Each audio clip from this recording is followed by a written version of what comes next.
Welcome back, everyone, to another episode of Spooky Japan Podcast. Hoping everyone is doing well today.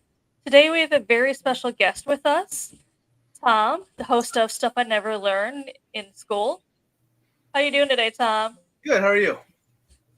We're doing pretty good over here. It's nice and hot over here in Japan. Yeah, you guys are roasting. Yeah. How you like your meat? Medium rare, well done, or barbecued. Yep. So, for anyone, all our listeners out there who might not know who you are, how would you introduce yourself? So, as you stated, thanks, Amanda. Hi, Irene. My name is Tom Springer, and I am the host of Stuff I Never Learned from the School Book. And I have been running the show for about 3 years, and it basically came about when I first had my awakening. So I am a very late bloomer when it comes to paranormal. And from then, I kind of just continued on, and I tell people that my abilities hit me like drinking from a fire hose. And that's kind of where I am now. I mean, it just slammed into me, and they just keep on going. So so that's kind of where I am now. And now I'm sitting here with you and on Spooky Japan Podcast. So where did your journey into the paranormal begin? It was actually, I went on an investigation with, I wasn't part of the team that went on the investigation, but a couple of our friends were part of the team, and they just asked us, hey, come along, see what we do, whatever else. And so we ended up showing up at this location, and as we're sitting there, I actually see an apparition walk in, and she starts talking to me. And so that was very interesting, and I start talking back, and we had two mediums with us, and they were like, who are you talking to? And I explained the lady I looked at and I was talking to, and they're like, why can you see her? And I'm like, because she's right there talking to me. And they were like, but we can see her. How long have you been able to do this? And I literally like looked at my wrist and went like, 30 seconds? Hey, Bill. Hey, Bill. So yeah, that's kind of how it started, was simply going on an investigation just to see what they were about. So. Yeah. That last person that popped up right there, Nicole Springer, that's actually my wife. So. Oh. Yeah. I just nothing wrong with being a late bloomer. I mean, I was also a late bloomer too. So. Well, it was funny because if I look at it now, I've always had little things happen to me, but I never recognized them for what they were. Like there's a lot of times when so I'm prior military, as we talked before, and I would always get these weird feelings about when we needed to hide, when we needed to kind of duck and cover, whatever else. And so I told our team, hey, go duck and cover. And they were like, what are you talking about? I'm like, I don't know, just go duck and cover. And then sure enough, like a patrol would walk by us or something else. And they're like, how did you know? And I go, I have no idea. It was just a gut feeling. Yeah. So, and I never put that together until all this came about. And I was like, oh, so I was actually picking up on some of my senses back then. I just wasn't realizing what it was. So yeah. Yeah, I realized I was gifted younger too, and that's when mine kind of started. But unfortunately, I couldn't really get into it until I was more out on my own. Just because I grew up my dad was a Baptist minister, and my experience with it is if you had a gift, you're either doing witchcraft, you had a demon attachment, or you were possessed by a demon. Because they believed everything was a demon. Yeah. So they're like, if you see them, if you can hear them, you must be doing something to cause a demon attachment. Me being young, especially back then, I didn't know anything about witchcraft besides like the Hocus Pocus movie. Right. And I'm like, I'm not doing it. I promise. I don't even know how. Okay. Yeah. And we kind of had the same background because I grew up Pentecostal Christian and my grandfather was a preacher. So, and that was kind of the same thing is like, and growing up very Christian the way I did, I didn't deal too much at that time with anybody that was in the paranormal outside of what we saw on TV, but everything was seen as negative when it was brought up. So it was very much ingrained into you at a young age that that's the bad stuff. Don't do that. So, Yeah. So here I am, mid-50s. Do you feel that? This is what I Do you do. feel that religion has also ostracized people because they can't see and feel things, and that it's not what I'm gonna say normal? Okay, I hate that word, but yeah, and that you shouldn't be doing this, like, and I'm feeling like, why? What's wrong with seeing things that you can't see? Because I'm different? Is that what's so bad about it? Like, I just, yeah. Yeah. For my outlook on that, I know a lot of people who still carry their religious beliefs with them, and they're all spiritual along the same lines. So they have an understanding that they have gifts, they've been given abilities, whatever, but they're still very much in their religious areas that they grew up in, whatever it is.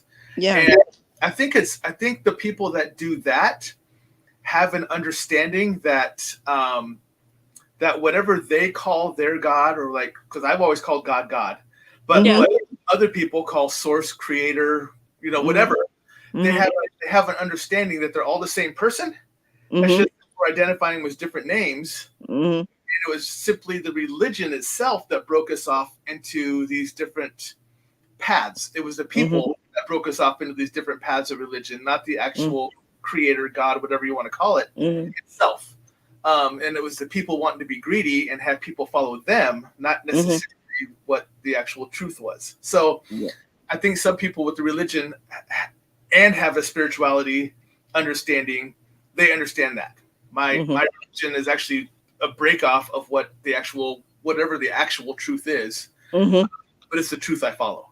So, but those who don't, I just think they're so ingrained in what their one religion tells them that they're just a blind follower of that religion. It's not. It's just something, like I said, earlier when I was young, it was just ingrained in me. But when I stopped going to church regularly, when I stopped being a practicing, it flipped. I was able to start seeing different things, but it was because I wasn't going 2-3 times a week. It was, I was able to see other people's opinions and their sides rather than just my own. But I noticed that we, as what we call empaths or clairvoyants or whatever, you can call yourself whatever you want. I hate those names too. Anyways, you can call yourself whatever you want. You can see things. I find that I'm more religious that way because I can feel it in here. Yeah. And I know it in here. And if I say a prayer to cleanse, I can feel it in here. Right. You don't have to really, like, because in here it works, and in here it helps, and in here it heals too. So for me, that's very important. And that, hey, just because I don't go to church anymore doesn't mean that I'm more in tune with it, or I'm less in tune with it, because you could feel it. And just because you go to church once a week or whatever doesn't mean that you're in tune with it in here. Right. And a lot of times I'll bring this up in discussion with people who want to have this discussion with me. And I'm like, okay, let's look at this from a totally different side of the house. And I said, you're trying to tell me because I trust the power in crystals that somehow I am not a religious person. Now let's talk about this and say, how did the crystals, if I'm a completely religious person, and I believe in God and I believe in Jesus and everything else, how did the crystals get to Earth? Yeah. And why is it assumed that nothing was left behind that allows me to use something through him? You know, or whatever. So I'm like, how can you tell me that the crystals that I'm using that help heal me, that help give me energy, this was not the actual purpose why they were left behind? Yeah. And so I had that argument with people, and then today I had awesome argument with somebody because they were like, well, why is the question about God or higher beings or anything else or stuff like that? And I was like, well, let's reverse that. I'm like, so if we look at the fact that you think that we're the top of the food chain, that means we have to be gods. But I go, but if you want to flip the whole script and you want to look at the Big Bang Theory, let's talk about it. We all started from one tiny little amoeba and with no brain cell or nothing else. Should that be what we call God? Because that was the starting creation of everything. If that's the way we're going to go. I'm like, so now you're telling me that God is a mindless cell, amoeba cell that started everything, and that's who God should be. Who should be? I'm like, so which way do you guys want to look at this? And they're like, oh man. So they don't like that fact either. That I'm saying, well, either there's something above us that helped us, creator, spirit, source, whatever, or it's this amoeba. And it kind of throws a wrench in their whole mechanism when I bring that up. And they're like, that's not right. Why did you do that? Pick your poison. Yeah. Oh, darn. But, you have to think, you have to open your mind and think about everything. And that's what I like this area. It's not for everybody. Let's put it that way. It's not over here. It's no. But I will tell you, when I was there, that was where we went to, some of the places we went to. That was the calmest, like the most peaceful areas that helped settle me. When I went to some of the jungle areas, when I went up to some of the mountain areas, just stuff like that. I mean, that really resonates with me. I mean, I live on a lake because we have to have nature around, but those are the places that was my most calm. And then when I was able to go to a couple of the temples that were around and stuff like that too, and just enjoy, that was fantastic. I mean, that was wonderful. So you can enter your head and you don't have to feel anything. It just comes out that way. Yeah. Just a second. Okay. Looks like it's me and you, Amanda. Yeah.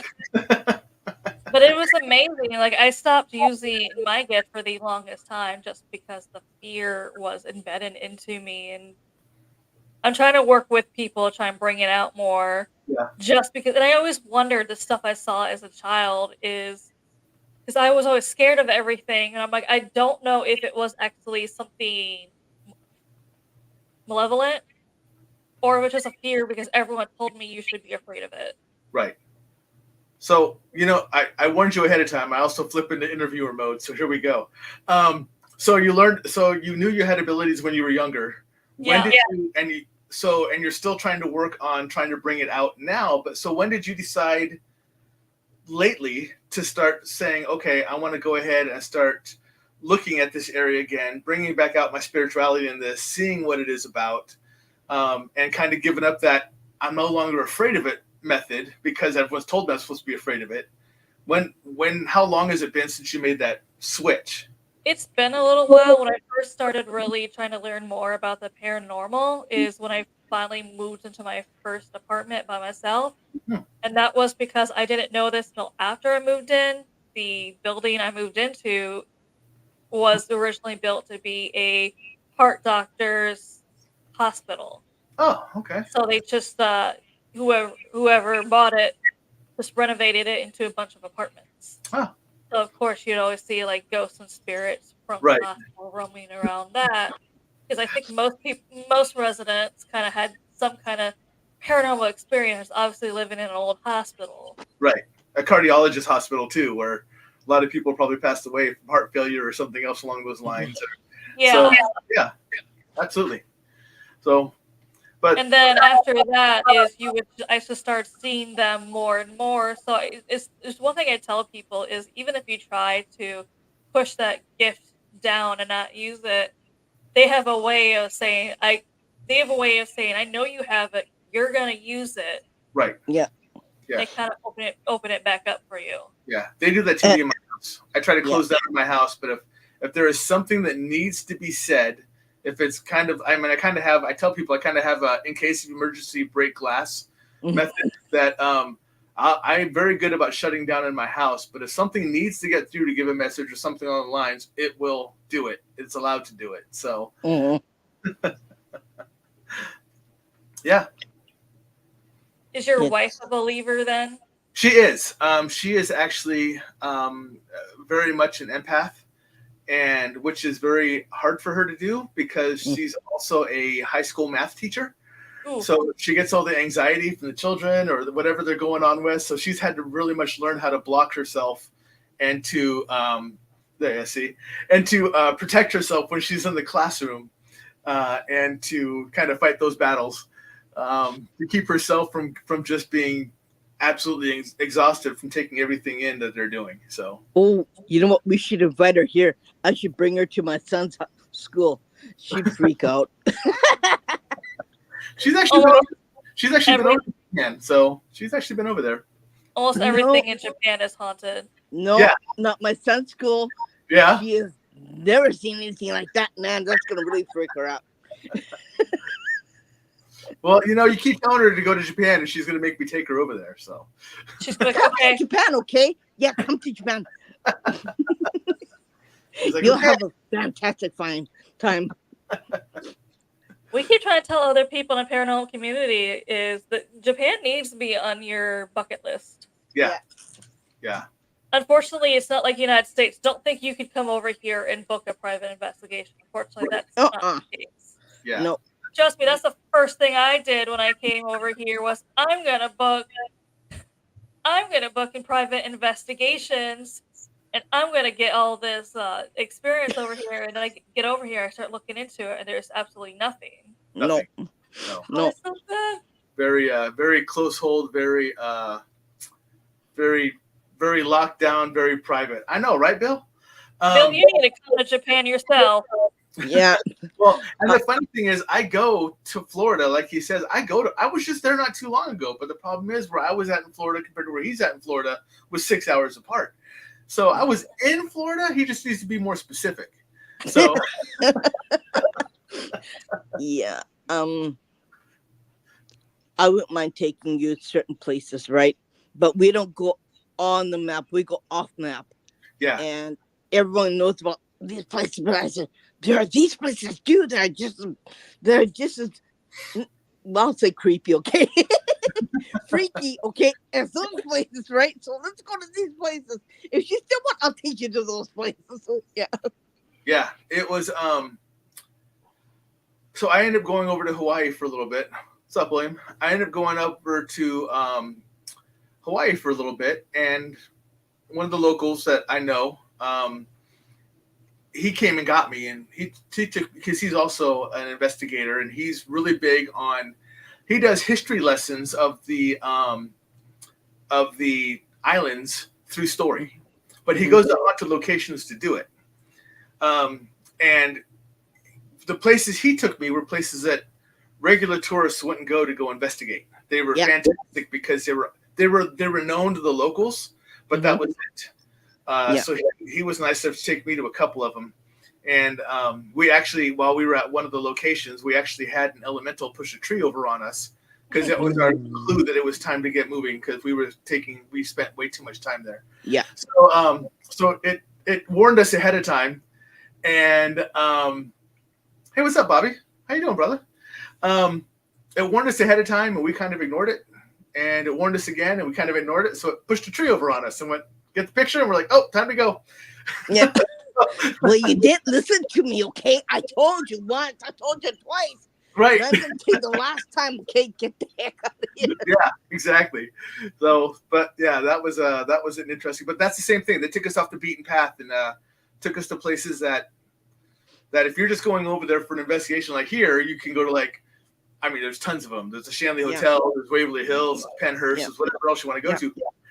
Over there, they have a handful of those places too. They have a couple of cemeteries that are known and stuff like that. He took me to places that you're not going to find it on an online listing. Come check out the haunted places. Yeah. So that was something that we didn't do. It's totally different when you're going with the locals and they're showing you certain places that they know that are really cool. but nobody else knows. And I think that's what's nice. I think that's what's so great about it, right? Yeah, and it's such a different energy. Yeah. Compared to places that are investigated all the time by every weekend by people. When you go to the places that only get visited maybe once every 6 months, once every year, the energy is to me, it's more pure. And I don't mean that the other places aren't spiritual. They don't have their hauntings, whatever else there. But it almost seems like because they're not visited as often, it's they kind of resonate and appreciate coming to investigate more than the ones that get seen. What's up, Stuart? How you doing? The ones that get visited all the time. Here, from what people have said, like the more popular areas is ghosts kind of just get tired. Yeah. And that might be, it's like it might be extremely haunted, but you might start getting less and less evidence just because the ghosts are just like, okay, here we go again with another group. Right. And they just like they themselves get so burnt out on the whole. Can you hear me? Right. What's your name? Can you not twice? Yeah. Can you do this? Can you do that? And it's interesting too, because so Bobby Thomas is in here, and Bobby and I were. Bobby's actually the first one who introduced me to my first team I was on, and we actually discussed the fact that there was a place or two that we went to that he's been to in the past, but when you got to the place again, it was all of a sudden it was a negative energy. And the discussion was, is it because maybe the group that went there the week before antagonized too much and did not treat spirit with respect?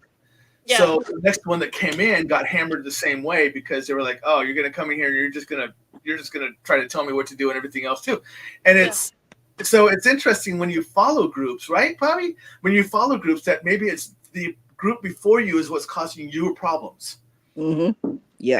And and spirit's just like, you're just another group of people coming in and you just want a song and dance, and you just want to do this, and you're not trying to really figure out what's going on, which is what's really good about the team we were on, is we solely went there to try to figure out the truth so we can share the truth. That was it. We weren't there to make them do any dog or pony shows. We just kind of tried to figure out the correct information so that information can be passed on either to the people who owned it, just out there to the general public, or just even for if we did a little research on it, to debunk that research that we found because it was false.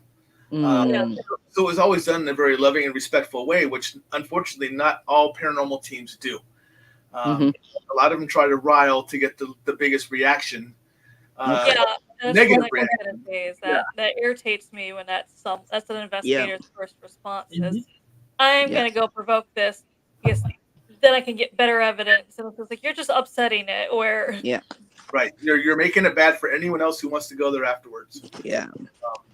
They turn around, they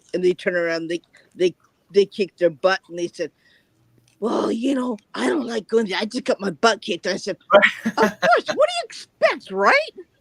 Right. Sorry, Nighthawk. I know. Hi, William. Yeah. Actually, you guys actually have Nighthawk coming on later. Yeah.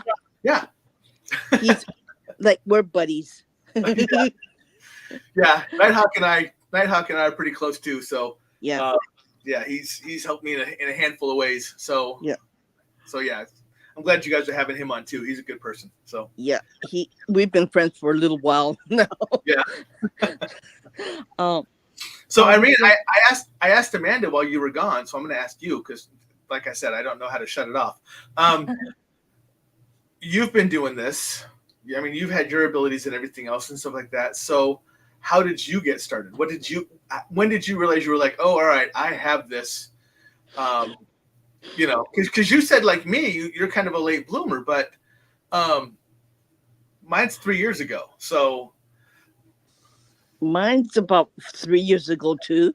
Oh, okay. No, maybe 4 years. Okay, I was possessed. Okay, I lived in a really bad suicide condo. Okay, it's a 144 suite condo. I kept on getting attacked every 6 years. And every 6 months. excuse me, every 6 months I kept on getting attacked by something. I don't know what it is. I was paralyzed. I couldn't breathe. I couldn't scream, and it was really bad. And the last time I was possessed, Mm. uh, it scared the hell out of me. I don't know what did it. I don't know why. I didn't do anything. I'm always very respectful for the dead, okay? But I don't know what happened. It freaked me out. And once I was okay. The second time, I don't know what happened. I don't know what I said to my son. I don't know. I said, yeah, you stupid idiot. I said that to him. I never say that to my kids, okay? And he said, that's not you, isn't it, Mom? I go, what? Who's she? And he said, oh, we're in trouble. Like, so, so he got me out of it twice. The second time, I said, yeah, blank you. And he said, and he looked at me and said, yeah, that sure isn't my mom. My mom would never say that. And I don't. I'm not like that. Right. And he pinned me down on the floor, and he got my cross off the wall, and he kind of like blessed it. And okay, whoever you are, get out of here. Like he did that twice.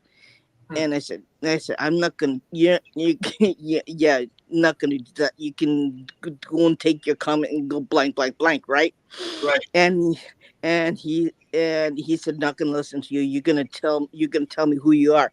And I never revealed who it was, but finally I came out of it. I said, what the heck happened? And he goes, you don't know what happened? No. And all of a sudden, I could hear these spirits telling me, go and kill yourself. Yeah, you can off yourself. It's okay. You can be with us. I said, I said to myself, I'm in trouble. He goes, what?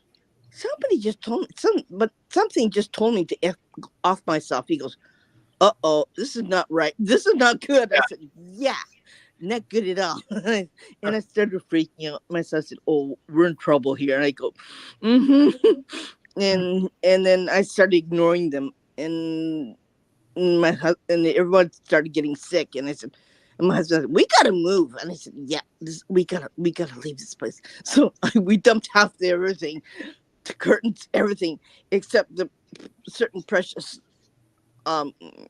articles that we kept. And we moved. We got out of there so fast. We wouldn't believe it. And then I started hearing things a little bit differently. I said, okay, now I can use my abilities more now. And that's when I came in touch with it. And yeah, that place scared the hell out of me. That's it's only 45 minutes from where I live. Okay, I can go there. Yeah. It's not very far. Well, it's good that it was contained to that area and it didn't like attach and come with you. It did. Oh, did it? It did. Okay. Well, it's funny you say that because Irene gets kicked out all the time of our podcast because I do too. That's why I sit here with this block of shungite, because I have a tendency to break the internet. This is the first one that's actually gone this smooth, like the last 3 or 4 shows. Well, you should see our last podcast. Yeah. Every time we talked about something, poof. Yeah. Last time I tried to talk about certain things and it kept blocking me off or blocking the person off that was trying to talk as well. Or it kicks me out, and I gotta come back in, scream me out again. Yeah. Yeah. So Bobby's talking over there. I'm also reading along with the comments, you guys, just so you know. But I'm curious if Bobby. First off, Bobby, are you okay? Because he said that something followed him home last weekend. So I'm hoping he's okay, and they that they got rid of it. And yeah, he's talking about one of our favorite spirits, and that was something that we had to deal with at a location. We had a bad. I won't talk too much about it because we actually got rid of everything with it, but we had to make sure that everything that we recorded and everything we did was completely gone and erased off the equipment because we wanted none of it to come back with us because it was bad. So, and if he's worried about it, he could take a salt bath, like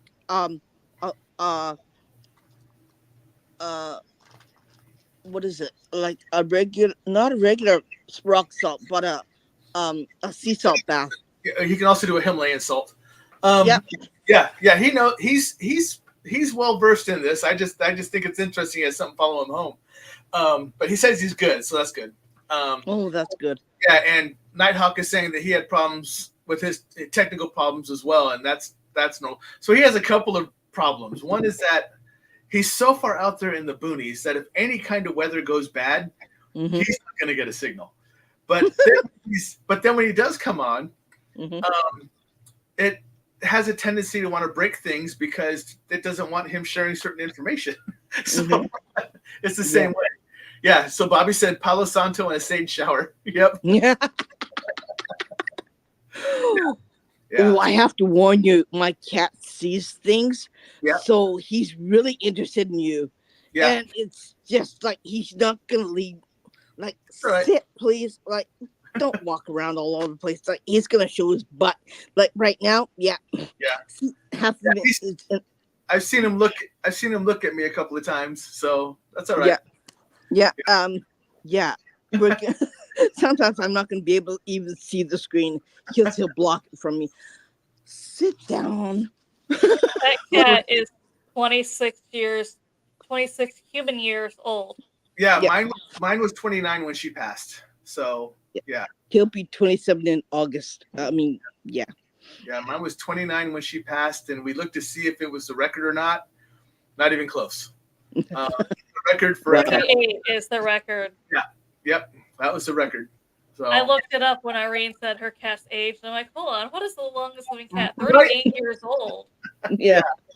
Yeah, I did the same thing when I realized my cat hit 20 or 26 or 27. I was like, what's the oldest cat? And I'm like, oh, we got tons of years.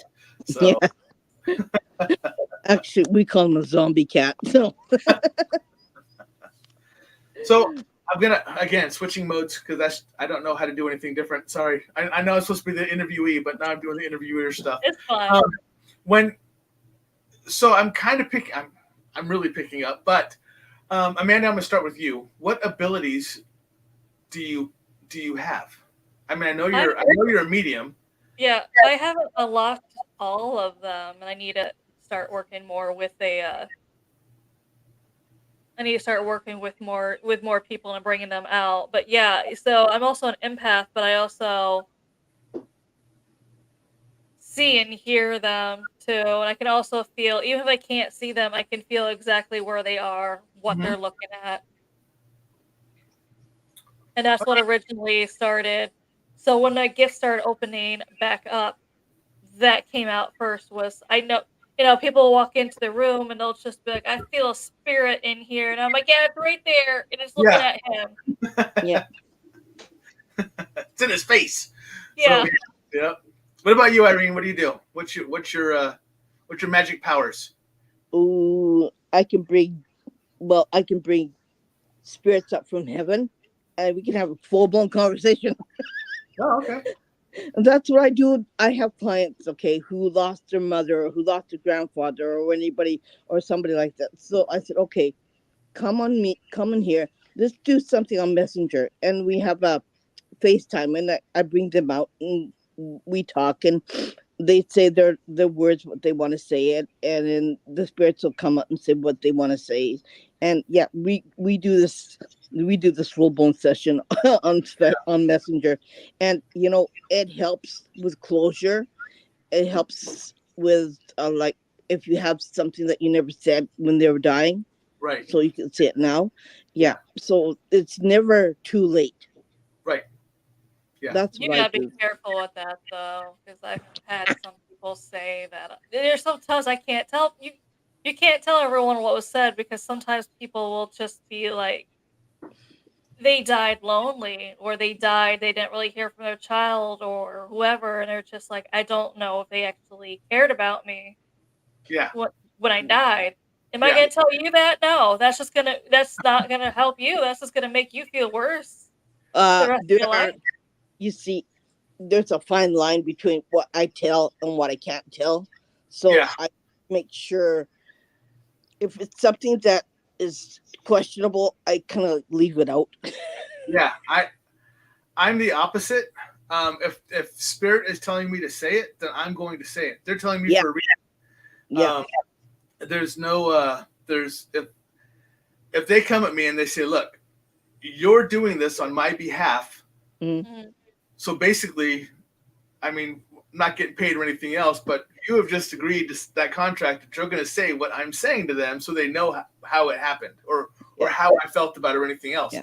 And I'm sorry if it hurt your feelings, but Spirit Yeah. is telling me Yeah. this is how I felt about it when it happened, and I am that. I just can't purposely separate that out because otherwise I'm not doing what Spirit It requests. depends on what it is. Yeah. It depends on what it is. I will say it, but you see, I had this friend who his sister died. Okay, Yep. I know how she died. I know who did it. I can't tell him who did it because it's a family member. Mm. So there's an ethics things involved, right? So I don't want to hurt him anymore. I don't want to cause any more problems within the family than it was. It's just really hard when you know certain things Oh and yeah, and 100%. it's like, how am I gonna tell him this, right? Yeah. And I thought about and I asked his sister, like, what should I do? You want me to tell your brother? You want me to tell your brother what really happened? She goes, no, don't. And I said, okay, I won't. And I will do that. Like if they tell me something and I'm like, are you sure that's how you want me to put that? Mhm. And then a lot of times they'll alter it and go, well, say this. I'm like, Yeah. okay, I'll do that. But a lot of times if it's something that's very questionable, I will reiterate, are you 100% sure? Yeah. And then it's almost like it gives them time to reconsider. Like they're like, well, this is what happened. They're like, well, hold on a second. Maybe that's not how I want to say that. So I will give Spirit opportunity, a chance to reconsider what they're saying or say it a different way. But if they're like, yep, I'm like, okay, here's what happened. So have you ever got family members in heaven scrapping over a situation and I think, okay, you guys, I'm here with your family member. You're not gonna fight in heaven about this. Come on, like, do it another time. Like, this is an important session, okay? Can you do it on your time? Like, yeah. yeah. Well, that's pretty cool. That's what you're able to do. So Yeah.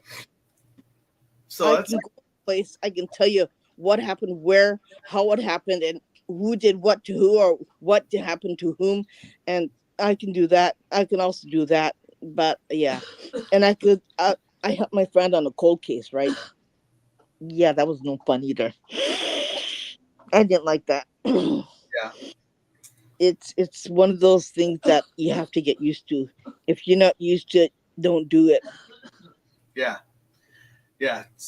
Cold cases are hard to work. I haven't worked a cold case, but I know people who have, and they Mhm. talk about it too. They talk about it's tough to do because you're helping to identify mostly if they're still alive. But if it's a cold case, they're basically going to walk you to where the body was, Yeah. where the body still remains and stuff like that. But it's good for that because for a lot of people, that's closure. And I know it's Yeah. tough to do a cold case, but it really gives them that closure that they need. Mhm. Even after many years, they just need that closure. So Yeah. Doesn't that open up? And we had a discussion yesterday that with people working cold cases, doesn't that sometimes make you a person of interest? Like if you lead them to the body, correct. then Yeah. all of a sudden cops are gonna have more questions. Hey Tom, how'd you know where the body was? And that's You're like, the spirit told me, I swear. and that's when you have to know your alibis. Yeah. The person has been dead for 35 years and Okay, well, that's guess different. what? I was 17. So, what I mean? You're doing the math and stuff like that. But I mean, but a lot of times, like there's a friend of mine that I actually interviewed, and he's pretty well known when he does. Hi, Kelly. When he does cold cases, but he always knows where he was at that time. So he always says, "Look, I can help you with this, and here's my alibi to show it wasn't me, and I'm going to help you with this cold case." So, so he always has his alibis in line to know, hey, this is what's going on. So It's funny, when you say that because Yeah, how do you know where the body's buried? Right. Oh, yeah, because and where are you? I live here in Japan. I'm in Japan. I yeah. Yeah. So I just know, and they go, and and how long have you been living? Oh, all my life. Yeah, don't worry about it. Right. Like, where's your passport? Okay, here's my passport. See, I haven't been to the Nope, States for haven't a been long there. time. Hasn't been me. Nope, was not me at that time. No, Nope. and this happened in the Victorian era. Okay, I wasn't even born. So I can tell you that. So I want to ask a quick question to one of your people that have made a comment. Hawaiian Hauntings popped in. I'm trying to ask who that was. So they popped in and said, "Oh, awesome!" I'm trying to figure out if it's Joe or someone else from the Hawaiian Hauntings area. So um, if it's a guy named Joe, he's actually the one who I talked about earlier when I went to Hawaii that showed me around, who was local there, showed me around and everything else. So I just didn't know if that was him or not. But Arena Okay, loves now Hawaii. another really hot spot, isn't it? oh yeah, yeah, Oh, yeah, yeah. yeah. Um, it's it's pretty interesting because there's a lot of oh yeah, there's Joe. Yep. Sorry. Yeah, so Joe does, like I said, Joe does an amazing thing when he tells ghost stories about We haven't yet. yeah, he tells ghost stories from where he's at, but it's the local ghost stories, or so local the lore that happens and everything else, and he does it from different locations. And it's really cool because he tells the stories to where how I follow along is he tells stories. Hi Fabian. He follows stories along the same lines as like the indigenous people do. They sit down and they tell their stories. That's what he does, and he's keeping that culture alive by doing that and everything else. So it's really cool if anyone gets a chance. I'm sorry, I'm plugging you right now, but basically, if you get the chance to go follow Hawaiian Hauntings, go do that because what he does is really cool, and I learned a lot. I mean, they forced me to learn a lot of the freaking local languages, and I'm like, I have no idea how to say this. So, Yeah. And they just want to see if I can try to figure out how to say it. And I just think that's what he likes to do. Do I think the places that are haunted is because of their beliefs and what they believed in? Well, I think that's a big yes, simply because, especially when you're around different parts of the world, like you guys out there have your Japanese lore of what the we have haunted. so much lore out here. It's ridiculous. Right. And Hawaiian has their Hawaiian lore of what happened there. And the States kind of have a hodgepodge of stuff, but it seems like a lot of it is relative to stuff that would only happen in the States. I mean, it's it's not like you're gonna have a very strong, unless you're in that community. Like I'm sure that if we went to Little Italy, then the places that are in Little Italy out in New York or wherever else have their haunted locations for let's say where the gangsters grew up or anything else. So that's their lore. But in areas. But overall, I think yes. I think it's because of their beliefs and what they believed in, and simply because of who lived there. There's not really a whole lot, especially if we're talking older type of hauntings. There's not really a lot of cross culture that happened.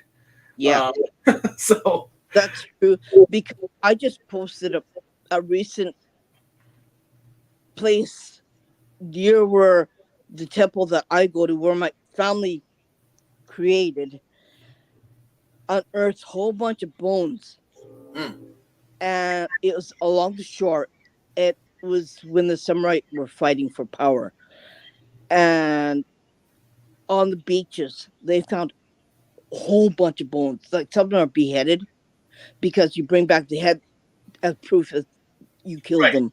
Yep. But it was just riddled with a whole bunch of skeletons, and it was lying underneath the sand. And when they unearthed it, it was like, wow.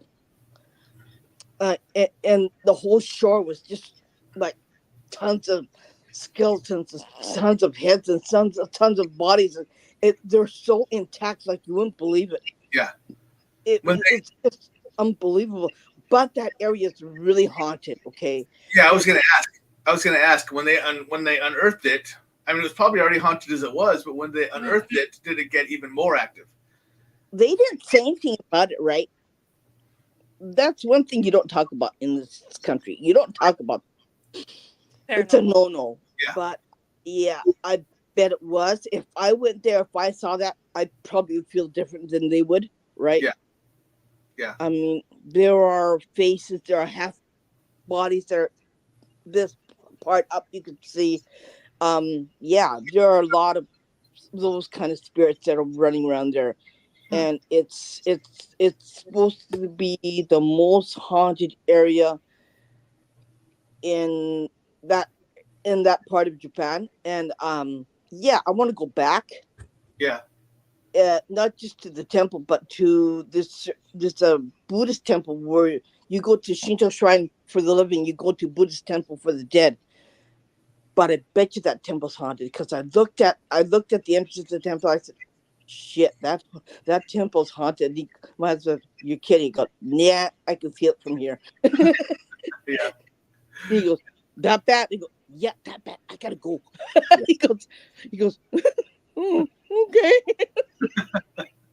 There's also the conspiracy theory. There's also that theory out there that if enough people believe in a lore, it becomes It true. becomes true. Correct. Yeah. Yep. That's what they think happened with Slender Man. Right. It was a story, and enough people believed in him, and now it's more of Yeah. a thing where people are claiming they see him. Yeah. Yeah. Yep. Yeah, and that's yeah, and that's kind of so with you two. So there's not a lot of people out there that work in paranormal, and there's not a lot of people that deal with paranormal because they don't In talk about Japan, it. no. Yeah, that There's because no other teams. yeah. No. So that's what I was going to ask. Are there any? Do you have anyone else with you when you go investigate, or is it just basically It's you? just her and I who's Or public your- about it. We've searched the internet for other people, and they're either not active or they're usually everyone goes by like a screen name, not their real name, and their face is blurred or they wearing a mask Yeah. just so no one knows who they are. We have tried reaching out to other people to try and kind of network and also be like, hey, we're here. We have Yeah. something in common. But it's one of those things where they don't want to risk their identity getting out, so they don't respond. Yeah. No. Yeah. It's like we know you're there. Yeah. Stay here. I'll stay here. We're good. Yeah. So it's almost like a taboo if because you're researching the paranormal. Yeah. Yeah. Yeah. We There's- wish we had like Bigfoot researchers out here. Like United States has a bunch of them. Yeah. Bigfoot teams go out there to learn about them. I wish we had that here because we have so many cryptids out here Yeah. Yeah. that we only have a description of what it looks like and where it's located, and that's Mhm. it. Because there's no one willing to research it. Yeah. It's I funny. wish y'all would come out here and research these things. Just trust me. No one else is. No one else is competing. You're not competing with anyone else out here for that. So what you need to do, I'm just letting you know this now. What you need to do is this weekend out in Oregon is the Sasquatch conference. So go find them online and tell them that. Come out here. You have no competition. It'll be And just they'll probably you. try to find a team to go out there and look at that stuff. So yeah. So Bobby, I appreciate it, brother. You have a good night. Yeah, I bet if because you can corner them all in one section right now because they're all out at the large Oregon conference, Sasquatch conference. So I bet if you just send out a mass message saying, hey, I don't know if you know this or not, but we have a ton of cryptids, but nobody investigates them. Wide open area for you all to be the first. And But you just one gotta hit the takers. they have to understand is that the forest is really haunted in Japan, okay? Yes. I Some feel like people- they're already used to that, though. Some of them will take your life, Mm-hmm. will take you away, and you may not know. And that's the dangerous part of Japan. Rosie just posted on there for you. So it is. Yeah. It is. So going into that, it's funny with the. So obviously, I get both both U.S. videos and Japanese videos that pop up with the suicide forest. And I know social media hates the S word, but I'm like, there's no way other way to describe it because the unalived forest sounds. Yeah.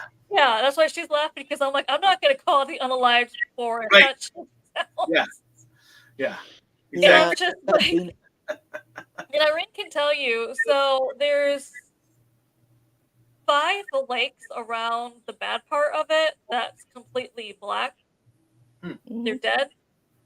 And also in the bad section of it, you don't see any animals, you don't hear any birds, you don't see any insects. It's just Yeah. pure quiet. Yeah. Some trees also grow in weird angles. Even scientists say, I don't know why these trees are growing Yeah. different angles. Yeah. But there's also, and what's funny about it, I also get a lot of videos that pop up from locals who hike it every day. They don't hike the bad part of it. They say there's a part of the forest that's the exact opposite, where it's peaceful, it's Right. serene, I've seen that beautiful. too. Yeah, I've seen that. They love to hike it every day, and you're like, see, guys, this is the peaceful. See how nice it is over here.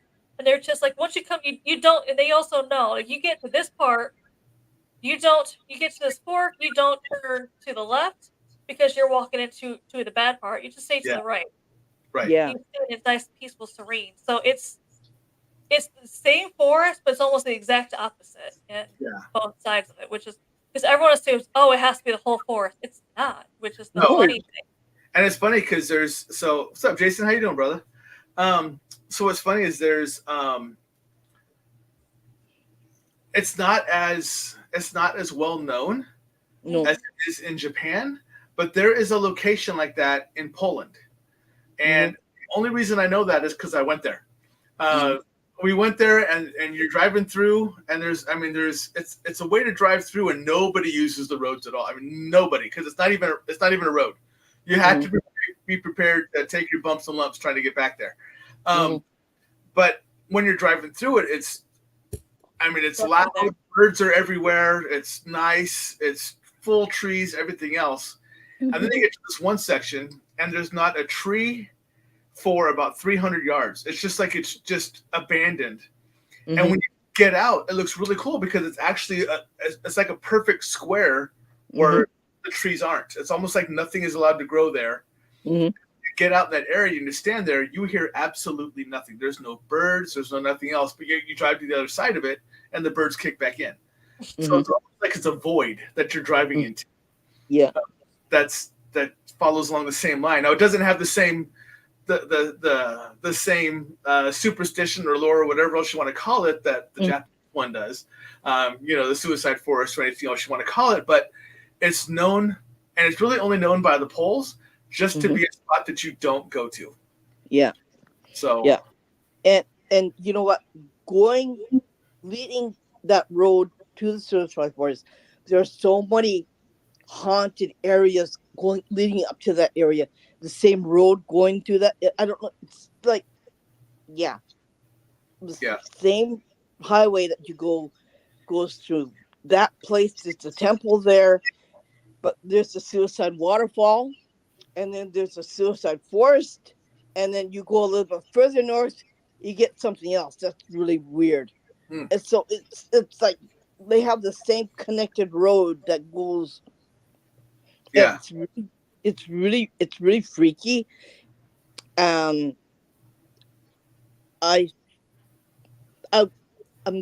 going to the suicide forest in October, okay? Okay. But the way that I do it is not the way that probably not everyone else wants to do it, because they said, no, you're not going to go in there because that's my picture. You don't like it, you can go home. Yeah. Like, next flight home. I make the rules. I said, okay, we're going to pray for the dead. We're going to hope that they find peace. But that's it. You want to go in there, that's at your own risk, because I'm not going to allow you to go in there. You're under my rule, and I'm supposed to take care of you. And you don't do anything stupid either. And that's the way I'm going to do it. Yeah. I'm going to bring some incense. I'm going to bring some Japanese wine. I'm going to bring some fruit for them, and we're going to pray for the dead. And the way that we're gonna do it. And Yeah. if you feel anything, if you see anything, you can use your equipment, whatever you want, but stay where I can see you. Yeah. Because I can't bring you back. Yeah. If something happens to you. Yep. Yeah, that's pretty interesting. That you have to be that strict in those areas. You know, that you have to be under that kind of guidance, and that kind of awareness in some of the areas you go to. Yeah. Yeah. The Suicide Waterfall is another creepy place that people don't know of in America, but I know because I've been there. And So it's going back to the suicide forest before we move on to the waterfall, Yeah. that is why Jake Paul is not allowed back in Japan. Oh. Yeah. Because I know WWE is doing a Japan tour, and they said due to prior commitments, he's not able to go. I'm like, no, he's not welcome back in Japan. And if he somehow got back in Japan, he is not safe. Yeah. No. Just because of the fact is if everyone out there listening who doesn't know, he came to Japan, he went to that forest, he walked into the bad part of it, he laughed at bodies, he touched the bodies, and that's what really upset everyone over here is he touched the bodies. Yeah. It wasn't the fact that he was also laughing at it, but he was touching the bodies. And they're like, no. Very disrespectful. Absolutely. Yeah, No. so they're like, No. Yeah. That's what we're saying. I'm like, there's no way that guy is going to be welcome back No. in Japan. People are so upset about that over here. Yeah. Is there any theory about, because you're talking about it's all on a line, is there any theory about why? Is it a disturbance in the earth that causes that dark energy to be along that line of forest, waterfall, the other place you talk about? I mean, because it is known, I don't know how well known, but it is known that there are certain parts that follow lines in the earth. Mm-hmm. I mean, we have the Nazca lines and everything else and stuff like that, but there's other places that will cause you to feel to where you are disturbed or you are suicidal or something like that, and it's caused by something under the earth or in the earth. It draws those emotions into you. So I didn't know if that was maybe a path of lines, since it isn't a line, that maybe in the earth. It is on the ring of fire over there. So I don't know if that has anything to do with it, but in that part of the forest, my theory is there's some kind of portal open. I don't know if it was a ritual from someone who originally committed suicide to not be alone, or what exactly how it opened. Someone else said, especially with like there not being any bugs, animals, anything like that. Mm-hmm. They said that there's probably, and it's going back to what you said with the earth, is there might be a certain frequency it's putting out there where that's why the animals and insects stay away, and it's for some odd reason why you're more people in pain, as we want to socially put it, go there, and then it heightens it when you're in there, because some people have strings in case they change their mind because they're not fully committed, but then for some odd reason it just gets heightened that part of the forest. So definitely if you're upset or sad about anything, you definitely don't want to go near that forest because it's going to heighten it. Yeah, and that's what I was wondering with everything you were talking about, no bugs, no whatever else. Is there something, and they're called negative lines, but they really are frequency lines is the best way that you said it, that resonate and basically make people want to stay out of that area. Yeah. So I wonder if that has something to do with the earth creating that. Or if it is a portal and maybe they don't know the portal's there and it's still open. And it's just a lot of negative. So, hi, Melody. So, it's just, it's a place that it's of the interest of every paranormal investigator, right? I get that. Yeah. But it's not the place that you glorify yourself and say, hey, I've been there, wow, that was cool. Right. Right. No. Yeah. For me, it would be a place where I would want to go to, like you said, out of respect, but it wouldn't be a place I would investigate, but it would simply be a place that I would want to feel the energy. Yeah. And that's what it would be. So that's because I don't investigate for fame or glory or anything like I said, we investigate with pure Mhm. intentions. And for me, it's for something like that, it wouldn't even be an investigation. It would just be my own personal wanting to know what the energy field was. You know, Yeah. how would it affect me? How does it resonate That's with me? what I'm looking forward to Yeah. also, but I'm just Yeah. like I'm also afraid like the deeper it is in there. I I want to don't know take you if to the. I want to I take don't know if it's you. gonna be too intense for me to even handle going more and more in there because Yeah. it just intensifies those feelings. And When I you mean, I've heard come, rumors too yeah. When you of, come, I want to take you to the waterfall. I want to see how you feel because back when Japan lost the war, a lot of people went to the waterfall and jumped and killed themselves because they didn't want to be ruled by America. So, because you were in the military, I want to know how they would perceive you and Amanda so differently than me. Oh, Right. I already told Irene when we go there, I'm like, they're gonna hate me more than you. Yeah. Just because the fact is that I'm just like, if they commit suicide because they're afraid after that they lost the war that America was gonna take over, I Right. can't imagine that being welcoming towards me. Well, That's why I also told Irene, I'm not climbing anything, 'cause I guarantee I'll be pushed. but then it has the both sides of that. It has they jumped because they were afraid they were going to be taken over by Americans, but America didn't take it over. No. Now they also have the, well, you know, I did this because I didn't want to be. I left my family. I left everything else. I did all this because I was afraid to be ruled by America. And it turns out it didn't happen. And I could have lived my Yeah. life like I wanted because that never came to fruition. Now I'm really pissed. So, Yeah. Yeah. That too. And you know what? When you walk across the walkway, you can stand in the middle and there's a bridge, okay, but it has nets so you can't jump over, mhm. and you can't go anywhere near the waterfall because it has nets because they don't want anybody doing that anymore, okay?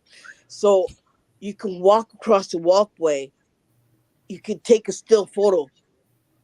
I swear I saw this old lady and this old man jumping off the waterfall. I swear I saw it with my own bloody eyes. Yeah. And my husband said, nah. I said, uh-huh. I said, he goes, you're joking. I go, like that. And when they take the kids in elementary school on a 3-day excursion, and that's one of the places that they take them to is a waterfall. My son said, and my son sees things like we do, right? And he Yeah. said, and when they took the class photo, my son had a really weird face. He like, I don't want to be here. I don't like this. Like, take me away. I want to go home. Like, on his face. Yeah. And yeah, and when the photographer took the photograph, I looked at the photo. I said, holy shit! Like, I went like that, right? And I said, and my son said, what? I said, take a look. He goes, I know. I don't want to look at. And I said, mm-hmm. He goes, yeah. It was one of those really it's beautiful to look at, right? If you don't see anything else, right? Right. But if you can see things, you can feel something, you take a still photograph, man, there's so much that's in that photograph you wouldn't believe. If you blow it up, you can increase it in your phone, like Yeah. holy cow, like wow. And yeah, that, and I've never talked to the spirits in there. I don't know if I want to. I question myself first before I do that. I pick and choose who I want to talk to, right?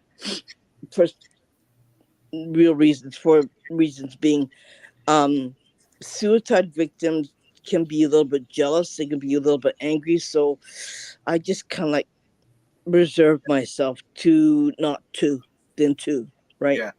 So So I will tell you because, well, this is why you have me on your show. Um, talk to them. I am okay, literally getting talk to us. Like okay, you can talk to us. And okay, that's as soon as you said that, those voices came into my head and said, you can talk to us. okay, Talk to us. If you see us, you can talk to us. okay. Because it's more of an accepting now that, I mean, they did what they did, but Mhm, they're on the other side. They know what the other side is like. mhm, They're accepting of it. They're they're at peace. So they're like, yeah, talk to us. Okay. Come talk to us. Okay. That's at the waterfall, not in the Yeah. forest. I was gonna Not say, the I've seen so many, and The I've been waterfall. saying this for a while now. I've seen so many. Me and Irene was talking about this before you jumped on. That I have seen more shadow figures here in Japan than back in the United States. The whole time I was in the United States, I've seen Yeah. more shadow figures here. And unlike United States, they will stand and they will stare at you. Yep. And Yeah. everyone's just like, how come you don't try and go talk to them? How come you don't try and take a picture? Because they tell me, no, Yeah.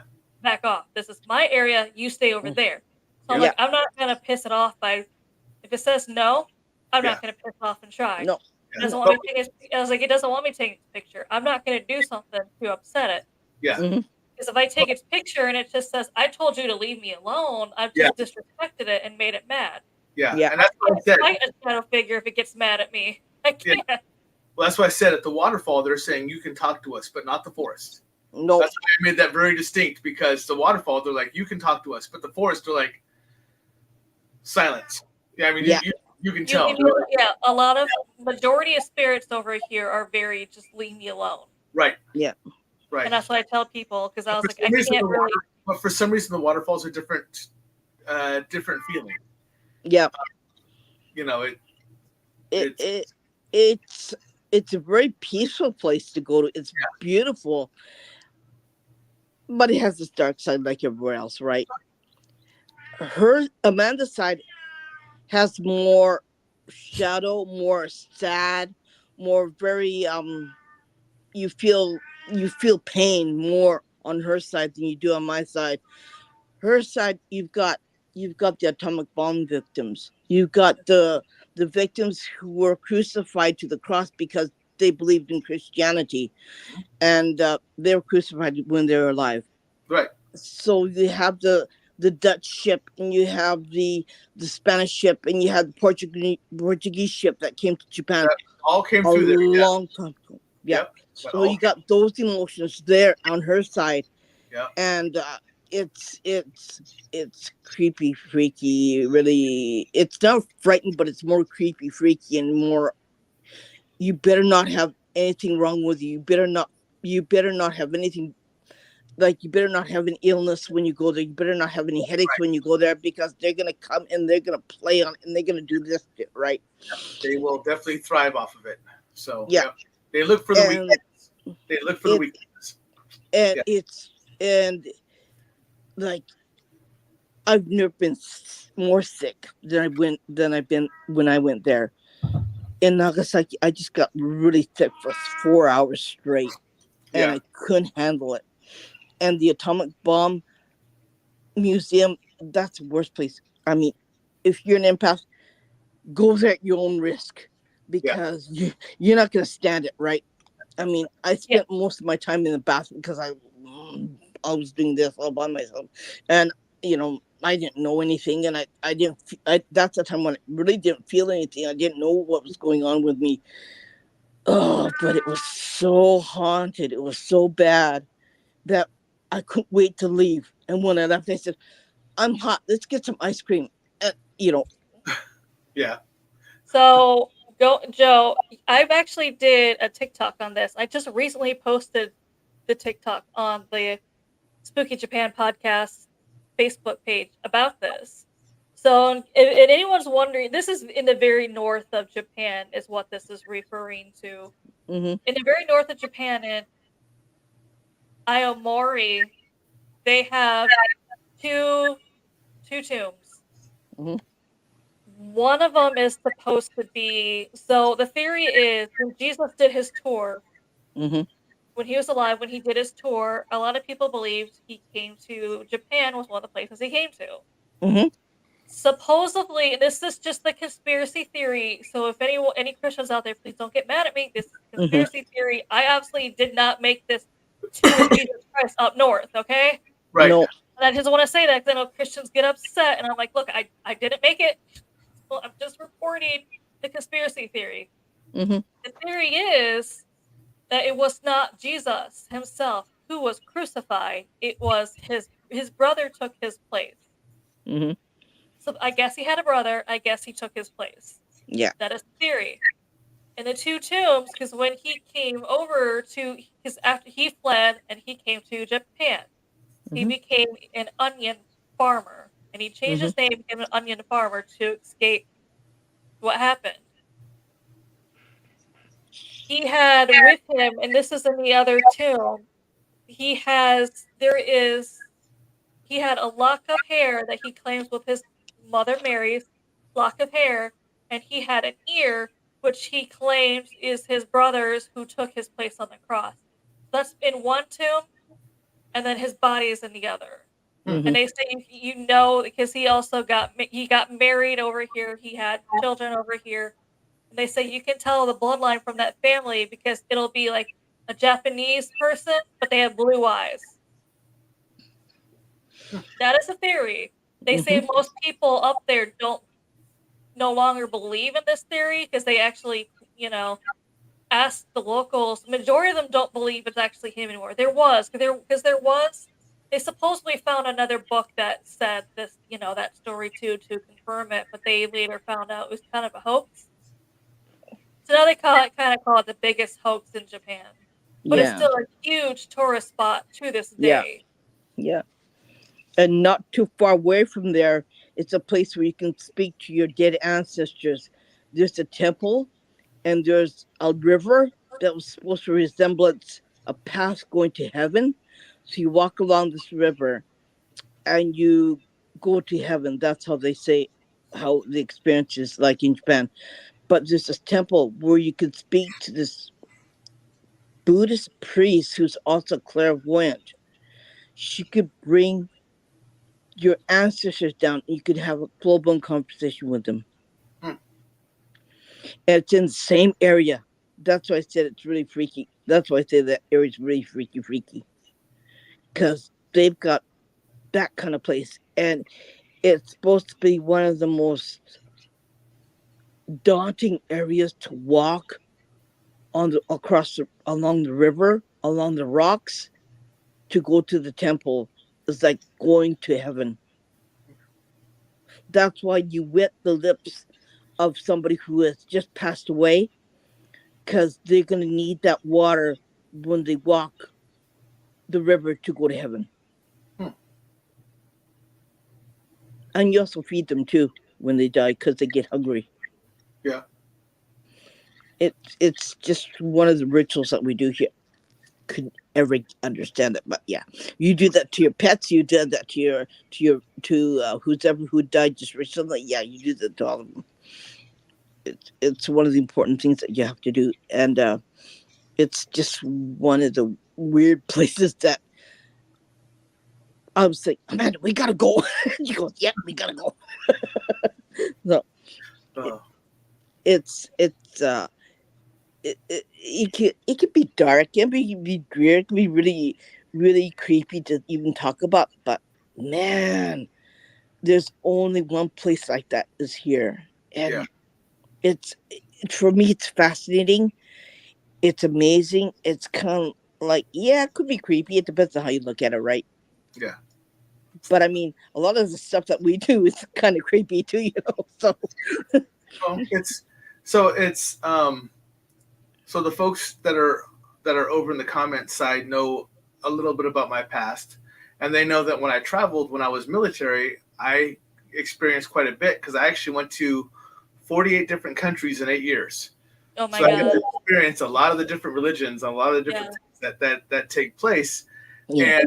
and there's things that like for instance down in some of the South American countries, especially in the smaller villages where those older beliefs are still believed, is that you don't go by cemeteries at night because that's where the zombies come from. That's when they rise up from the dead, and that's where they're going to Mhm. start looking.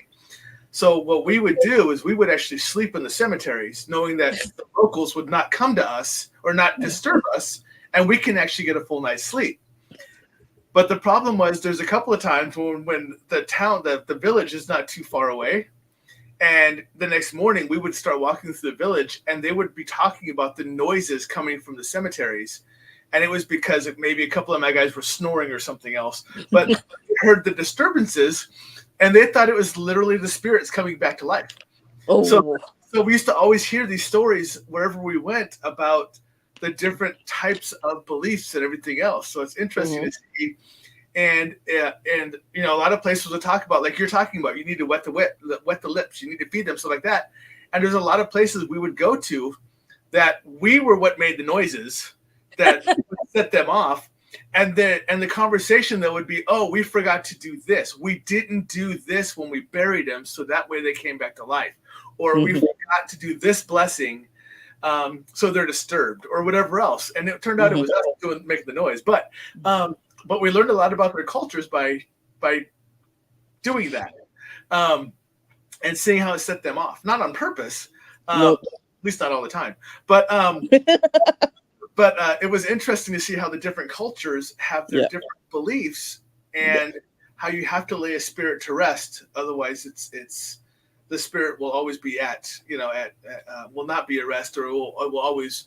It doesn't have the opportunity to fully go to heaven, or it doesn't have the opportunity to go to Valhalla. I mean, a couple countries over there we went to that did some stuff like that too, and it's really interesting listening to you talk about that and how what you guys have to do in order to prep, make sure the body passes on, or the soul passes on correctly.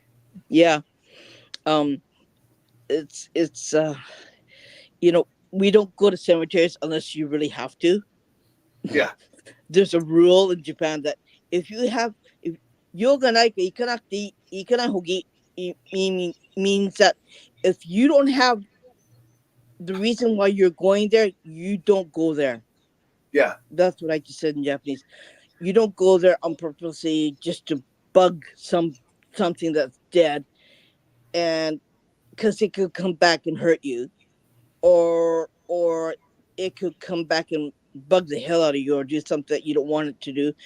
So that's what the old rule is saying. Never go to the cemetery unless you have a reason why you should be there. And I was very intrigued because your cemeteries aren't laid out like U.S. cemeteries at all. Some of them are smaller hillsides. Some of them are like they seem to a U.S. person, they seem very randomly placed. And I was very intrigued because the person I was with was stationed out in Okinawa for 3 years, so he knew the customs and a lot of this other stuff. It was those things where he knew I was intrigued. He knew I was interested because he knows what I did. But he's like, no. So he's like, we're not stopping. So you can go bounce around a cemetery to see what you feel. So he's like, no. This is exactly. There's one huge cemetery in Tokyo. It's very old, and they have a whole bunch of old samurai warriors that were buried there. I'm kind of interested in going, but on the other side, my son would give me shit if I went there, right? Because my son's, he's like 10 times worse than I am. There are things that he'll never tell me. He won't talk about.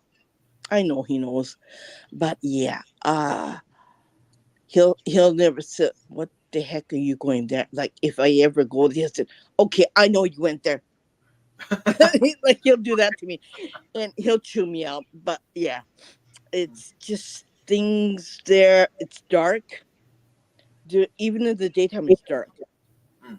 You can't find your way up. It's like Hansel and Gretel with the breadcrumbs, right? Right. Yeah. That's what you'll need. It's that bad. The breadcrumbs behind you as you go, so you can't find your way. Yeah, it's that bad. And my husband said, I went there, and he said, man, that was freaky. He said, I don't even know how I even got left. I don't know how I even found the exit, but he said, that scared the hell out of me. He said, and that was before when I came. I said, okay, yeah, you done some really stupid things. He goes, yeah.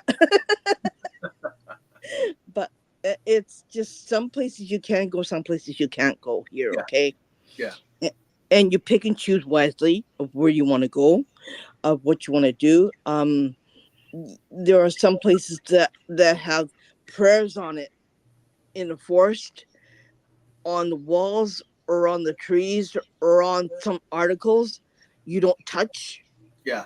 They're left there to keep the spirit in there, not to come out and harm you or harm other people around there.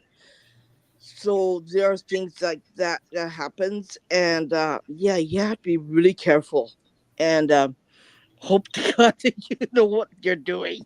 Yeah. Yeah.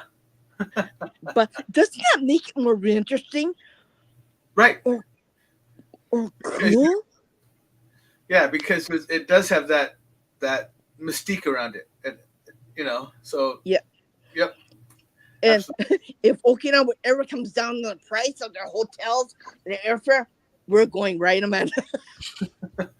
But dang, it's so darn expensive. Ah, Yeah. Okinawa, yeah, that's expensive to visit with, especially with the hotels. I mean, maybe not the flight, but the hotels, because it has both Marine and Air Force base there. So Right. Yep. Yeah, that's what was nice for us is we got to stay on base, so it was we had that luxury. So. but there are places on that base that are really haunted too, you know. Oh yeah. oh yeah, it's one. Okinawa is supposed to be one of the most haunted places in Mm-hmm. Japan. Yeah, we had a lot of so when I was there, I was like I said, I was there with the Marine who was stationed there for 3 years. And there's a couple other Marines. There's one other one that I work with now, and he's actually the one going back, but he was stationed there for 3 years. And so they actually do their on the base, they actually have their obstacle courses that go through the jungle and stuff like that up in that area. And they talk about stuff that they could not explain that happened when they go through there. Like they can't explain how some of the things happened, such as the ropes being cut, or such as just trees being knocked over, so they can't Yeah. complete the obstacle, They're trying to, like that. So yeah, and they're like, there's no way we didn't have typhoon type weather or anything else. It was just a nice day 2 days ago when I ran this course, and all of a sudden today, this tree has been pushed over from the roots. So how is this happening? So and so there's a lot of things that they talk about on the base that they just don't explain, and they just write it off as as whatever. But but there's a handful of them that believe that because of everything that happened in that area, that it may have some form of hauntings, and they're not ones who investigate, but they're the ones who believe. So it's pretty interesting to hear them talk. some of those beaches too are pretty. They had a lot of things happen on the beaches and around there. So I don't know, but I could feel it. The Yeah. beaches, some of them are pretty bad. Yeah. There's another beach off of Tokyo. It's one of the little islands that belongs to Tokyo. My daughter went there for a 3-day excursion with her high school, and apparently the military and the government has made plans to bring the bones back because the bones are riddled with skeletons of soldiers. They don't know which side it's from, Mhm. but they're bringing them back. And the only way you can go there is by boat. But they have a military helicopter that's taking them and bringing these bones back to Japan so they can be profiled, DNA profiling on it. So and Yeah. bring it back to the parents, the family members. But yeah, that beach is also pretty bad because all around these little islands had all kinds of military activity, right? And they had fighting and like Lord knows what happened, right? So they're going to be riddled with all kinds of bones from soldiers and yeah, it's just one of those things that happened, and yeah, you can't say anything like who's to blame or nothing like that. It happened. It was bad. Now we have to put these people to rest. Yeah. Yeah. When I was there, we actually take the students because I trained people when I was there on the base. We take them on a field trip around some of the places, and it's funny because they're the ones who show us where they are because we have no idea where we're going, but we map it out.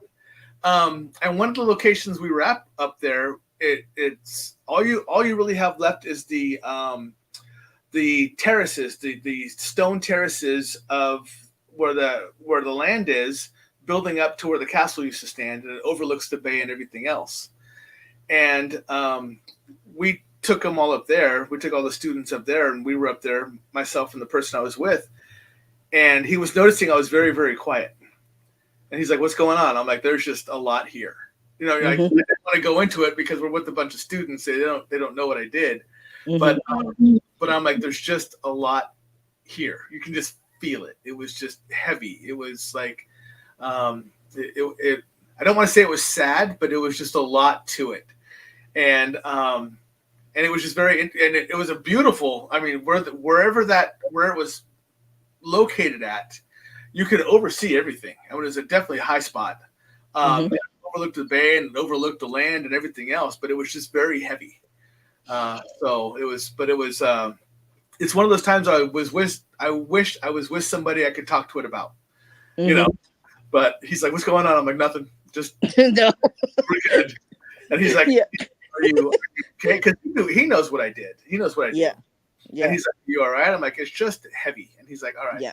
So he goes, I can understand that. So he just kind of left it at that. But he just noticed that I got very quiet, and I was very much like just on my own. Well, I mean, we were all kind of walking around, and you could hear all the chatter, but I kind of walked away from everybody else and just started. And I purposely stood and I looked over the bay because that's where I felt like it was the strongest. But yeah, it was very interesting to see how everything was built up, you know, for the defenses and stuff like that, and to imagine what was going on at that point, because it wasn't anything that was built recently. It was very old, you know. It was literally like a castle area and stuff like that. Wow. So it was very, very old. You can tell just by the way the rocks were, they were put together and stuff like that. It was all done by hand. It wasn't machinery. So it wasn't like a World War II encampment or anything else. It was. So it was really cool to be able to sit there and feel that. So, did you know when you were talking, something came in the voice that said, "I know"? Oh, really? It just pops through the microphone. Oh, oh, interesting. But yeah. Like, wow.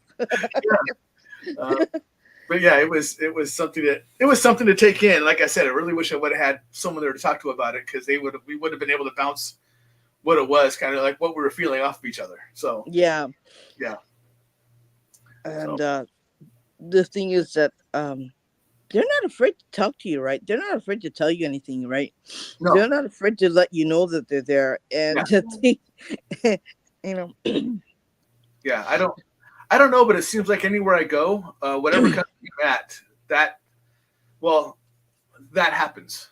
They're I don't know if it's the energy I have, the vibration I bring, whatever else, but it seems like wherever I'm at, they want to talk. Yeah. So, I'm like, That's okay. usually how it is when they know someone is gifted. Yeah. The theory is that our aura is brighter than people who don't really have the gift. Yeah. And so they're more attracted to it.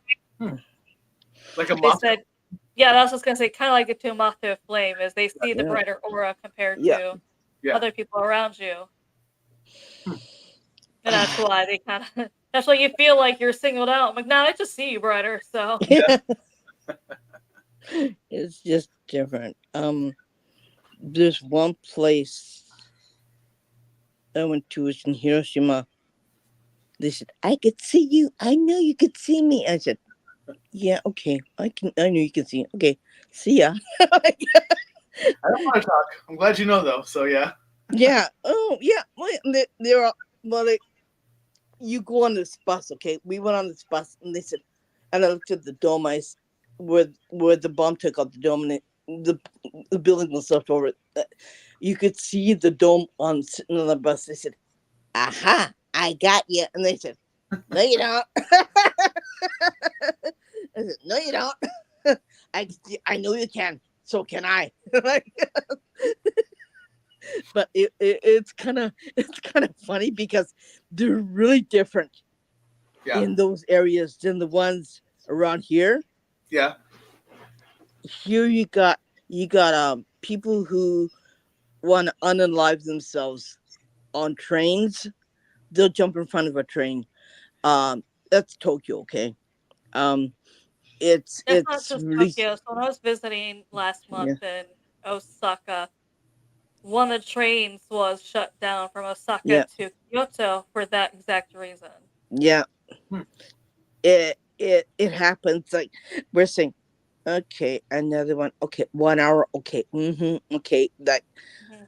we better get off and go another way. Nah, can't take So that train. Nope, what that is that? one's What is that yeah, from? Or what is that? So, What's in case, so people out there who don't know, obviously, Japan is mostly a Buddhist country. mm-hmm. mm-hmm, The Buddhists believe that if you're not happy in this life, you can, find social peace. media terms, unalive yourself. This is so funny to say, unalive yourself or relieve the pain to try hmm and get in the next life. Yeah.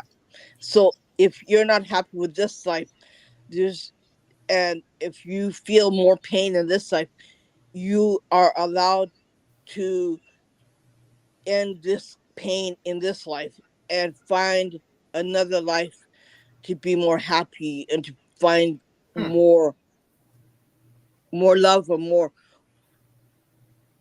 much better life the next life than this life.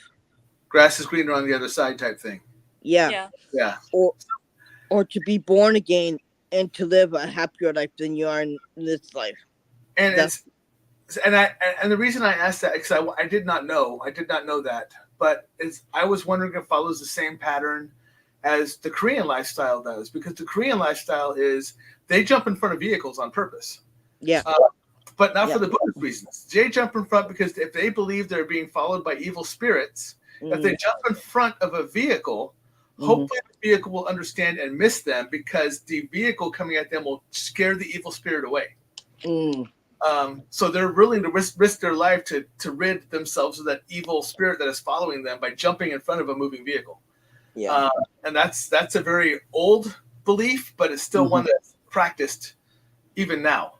Yeah. So, but yeah, so I didn't know if it followed along the same lines, or No, it's a little bit different. but if It's a little bit different. with the But Buddhist understanding, I can understand that. So yeah. So that's why a lot of people, the trains are really packed with people. mm-hmm. Mostly they'll do it in the mornings or in the evenings or late at night. My daughter went to high school. She had to take the train to the next stop over to go to high school. She'd often call me. She'd go, "Mom," I go, "What? I can't come home." And she goes, "I would just want to come home and have dinner and go to bed in my own bed, but I can't. Something happened at the train station, and there's only one train going in and one train going out in that station." Yeah, And I said, "Do you have a place to stay?" He goes, "Yeah, my friend is willing to put me up for a night." I said, "Okay, go ahead, stay right, there tonight. Come home tomorrow morning." And she goes, "Yeah, because it's gonna be like midnight, and at midnight the police come out, and if you're a high school student, you're not supposed to be on the street at midnight." So like a truancy officer. Yeah, yeah, so so yeah, that's why I said, "Yeah, go to your friend's house, have something to eat, go to bed, and come home the next day." And she came home the next. She goes, "I'm exhausted." I just like, "Mom," I said, "Yeah." It's like every so often, like it becomes like a routine with her. Like last time it was what, it was in November. This time it was in December, and the other time was in January. I said, "Damn, this is getting too often." He goes, "I know. Tell me about it. Like I just want to come home. That's all." And she was so upset because she couldn't come home, and yeah, she was tired from school. She played volleyball at school. She did track and field at school, and she's, "I just want to go home, take a shower, and go to bed." Like, and she couldn't even do that. It would upset her quite a lot because yeah, that happened. And she just said, "Mom, I just want to come home." And I said, "I know." But yeah. it seems like a regular routine. Oh, somebody that, okay, yeah, can't come home.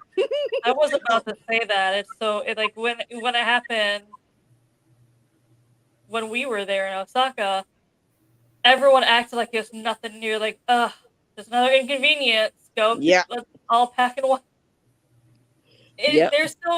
They're so used to it over here. Yeah. Yeah. It's, They don't even blink. Yeah. yeah. Yeah. And where I live Earthquake Alley, okay? Like, we get lots of earthquakes in Tokyo. And it's, another earthquake. Okay, I'm going to go back to bed. Cover Yep. my head with my blanket to keep me safe. I'm going, and I went off to sleep. And it's like 4 a.m. in the bloody morning. Are you kidding? Like, Yeah. that's what I usually said. And I said, I can't do this. And I said, like, if I'm going to hold my furniture up or hold my china cabinet up in the middle of the night, are you crazy? If it falls, it falls. I'm going to bed. Like, Yeah. and it's really like, that's one of the things that, well, earthquake, yeah, okay. Another on the train, yeah, okay, no problem. Go to bed. Forget it. Like, and people say, "Are you crazy? Are you okay?" I go, "Heck yeah." They go, "Weren't you scared?" "No, I'm too tired to be scared." Like, Right. Yeah. That's probably common. So, yep. yeah. And they're saying that it's going to be another big earthquake in Japan. And they said, "Well, I'm going to stay in my house. I'm going to be okay." Yeah. So, It's- Amanda, is there anything else that you're wanting to get out of me? Where has been like your most interesting place you've investigated? Oh my goodness. The one we burnt, the one we burnt all the evidence and got rid of all the evidence for that we don't talk about. We've been to a handful of them. One of them we went to, and it was an undisclosed location, and there was a known there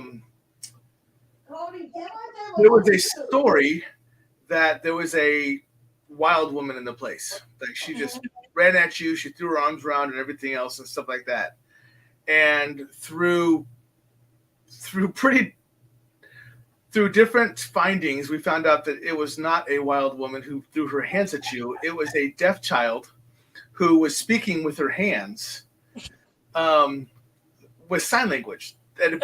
But they didn't recognize the sign language because it was a sign language that and it was basically a place for orphan children and stuff like that. But her and one of the people that worked there had made up their own sign language. So they could understand each other, but no one else really understood it. But for some reason, Poor spiritually wondering, how come he doesn't understand me? right. And that's for some reason when I got there, when I was there with the team, we got there, and a couple days, I think it was the first day or second day in, someone's like, "Where are you?" Because we were on walkie-talkie, and I was like, "Well, I'm here." And they're like, "Keep walking." So I kept walking, and she's like, "Okay, stop at that room." And when I stopped at the room, I can see the girl who was supposed to be that wild woman. And even though she was deaf, I was able to basically understand her. And it was she let it be known that I reminded her of the person that she spoke with, of the character. So I was able to hold conversations with her because I understood her hand movements. And the wild woman they saw looked like, as they described her, she was in ragged clothes, either mud or blood down the front of her, hair all over the place and everything else. And she was a wild woman. Well, when I realized who it was and who she was and discovered everything else, I got the true vision of her. And she's a 14-year-old girl. And the gown came completely white. And what was on her face was not blood, but the caretaker, fed her chocolates, but snuck them to her. So she would eat them really fast, so she'd have to share them with the other children. And they got all over her. And that's what everyone was misinterpreting. So we were able to give the real interpretation of what happened. So that was good because we were able to help end that misnomer of what was going on, and actually bring forth what was really happening. So that was a really good one. That was a very positive, fun one. I've seen more, like I've seen a lot of bad things because I can actually watch through video when someone is actually at a location, Mm-hmm. and I can sense what's happening. I can feel what's happening, and those spirits will talk to me if people there aren't listening. Yeah. And I was watching one that was going live, and they went into a location, and they were being loud and disrespectful. Mm-hmm. And I'm like, that person wants you out of that room. That person wants you out of the room. Mm-hmm. Tell those people that are in that room to get out of the room. And the person I was talking to says, "Hey, you guys need to get out of that room," and they ignored her. And all of a sudden, things just went sideways in that room, and they came bolting out of that room, and they were like, "All right, that's just wrong. But you can see it, and we didn't sense it." And I'm like, "Well, that's I mean, that's I hate that when that happens. I was watching my friend's video where he was at a cemetery, and I said, "Don't touch that tree and don't go beyond that area." And everyone else was saying, "Do it, do it, do it, touch that tree." Yeah. Do it. Yep. And I said, "Don't do it, please don't." And he did because everyone else told him to, and he got whipped on the leg, like he got like this. And I said, "I told you not to do that. Why did you guys do that? Why did you guys?" I said, "Don't," and you guys told me to do it. Like, who the hell does that? And I got really pissed off. And then they said, "Well, I thought it was fun." I said, "Yeah, because it didn't happen to you. It happened to somebody else, right?" And like, I said, "Okay, I'm done." And I left the stream. I couldn't watch it anymore. I said, "I'm done." And I got so mad, and I just left. And you're like, "You idiot," right? Yeah. Yep. People don't want to listen, but that's all right. They'll learn. So. And other people are cheering them on to do it. Yeah. Who does that, right? I don't know. I know you're saying. Your story reminded me of a time where there was a place back in the States where I used to bring people to either train them to investigate when they want to learn about investigation, or if I wanted to, some team was like, "Hey, come join us." It's one of those things where I'm like, "All right, well, come here. Let me make sure I want to join you first." Come to, and it was always this location because it was active. But it was one of those places where I felt so safe that I had no problem being that whole entire building alone. Right. Mm-hmm. And it's one of those things where people say that when you start returning to a location over and over again, you start to get to know the spirits. Yep. Mm-hmm. And even tour guides of the location says the same thing. That Mm-hmm. usually when I see a group of people come in, I know exactly energy-wise Mm-hmm. who's not going to have a good time, who's not going to get anything, who they're going to vibe with.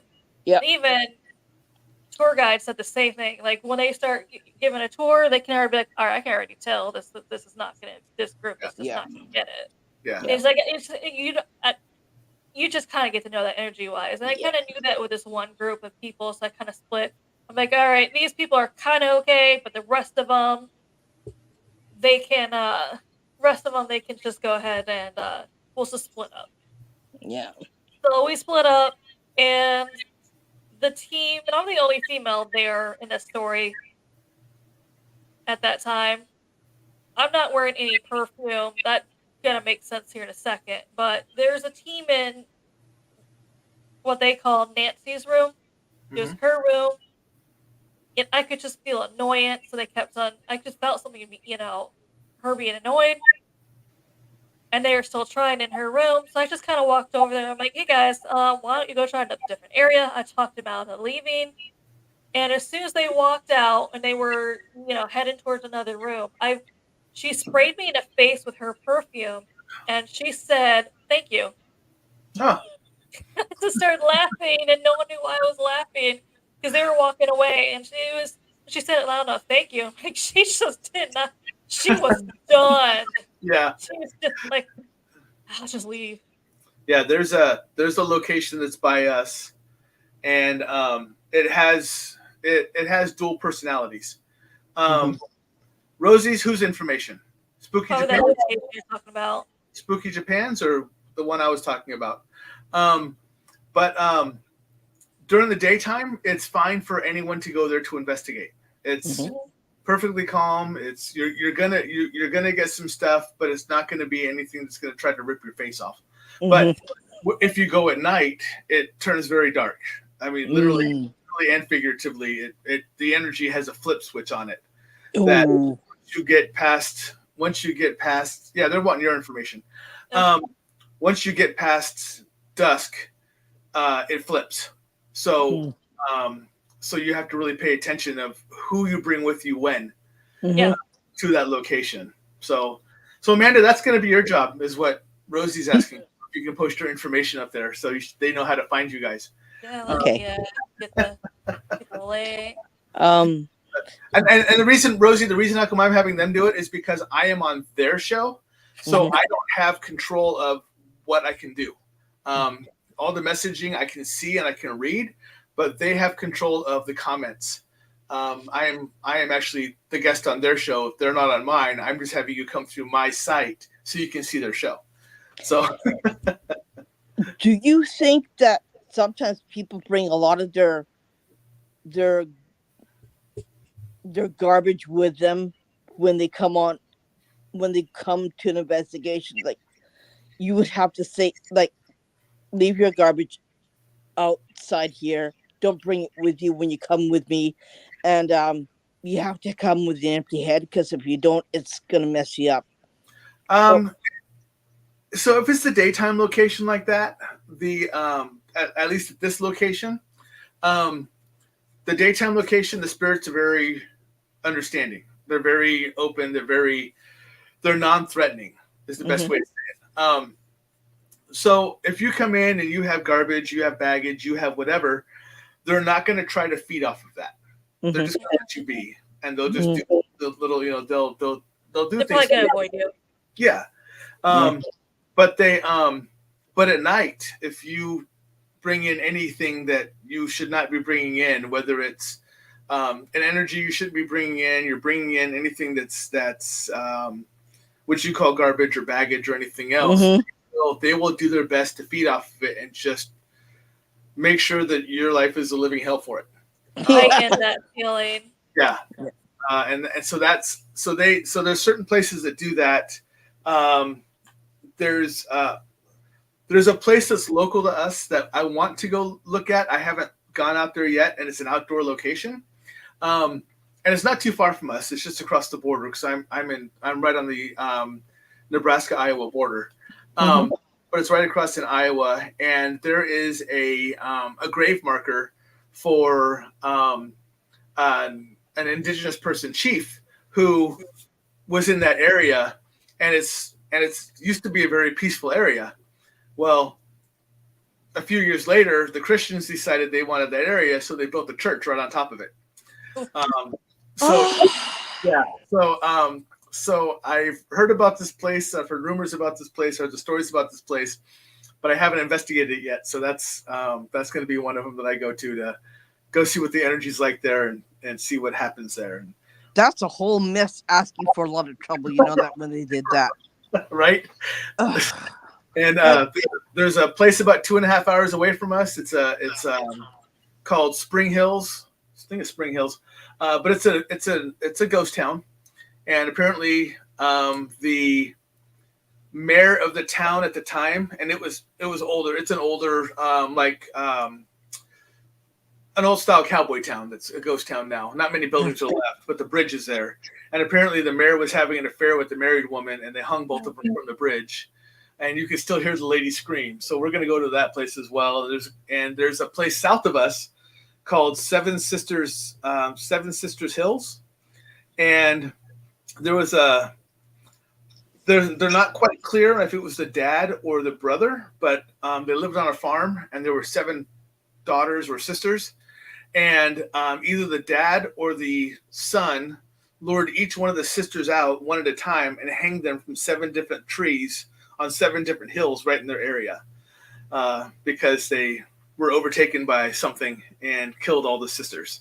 So apparently it's called Seven Sisters Road. So when you go down it, they've tried to completely reconstruct the area, but it's still a dirt road that you go down. And apparently if you go down there at night, it completely jacks with your electronics. It stops your car. It does everything else. And when you get out, you can hear the girl scream. So that's another location right around here that I'm interested in going to and seeing what the vibe is like. I've seen videos of that where they got her. You heard her scream in it too. Yeah. So there's a handful of places around here. They said be careful of the sister that wears blue. I don't know what that means. I think she's wearing blue clothes. Be careful of her because she could be dangerous. Oh, Rosie, the trees are gone. They've completely restructured even the land around there to try to help, basically kind of tone that area down. But apparently people who go there say it hasn't happened. It's still active. And no matter what they do there, it's not going to work, right? Right. Still there. The energy is still there. It's going to be the way that it is, the way that it was, and the way that it always will be because what happened there. And no matter how hard they try to change it, it's not going to work. Right. And it's still it hasn't turned into like an urban area or anything else. It's still just a dirt road with a bunch of land out there. But I believe now it's more of a farmland than it is the hills and the trees that were there. But that's why it hasn't. That's why people still are able to get down there and everything else and try to do stuff like that. What's up, Dustin? How you doing, brother? So that's why people are still able to go down there to investigate. Because of the fact that you can still get to it. So there's a handful of places around here that I'm looking forward to getting out to. And we've been out to a handful of places already. And I work in a building that it is known that a couple people have passed away in for the military.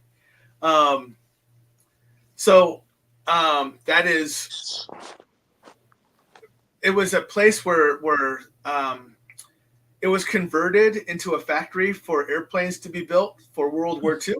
Mm-hmm. And it was also a testing ground. And one of the deaths was because they were testing a B-29 and I went to take off and it instantly turned and dove right back into the building I'm in now, killing him and a handful of people that were actually building them instantly. So when I walk into that building, I've had very different reactions when I walk into the building because they know that I can hear them and I can see them. Mm-hmm.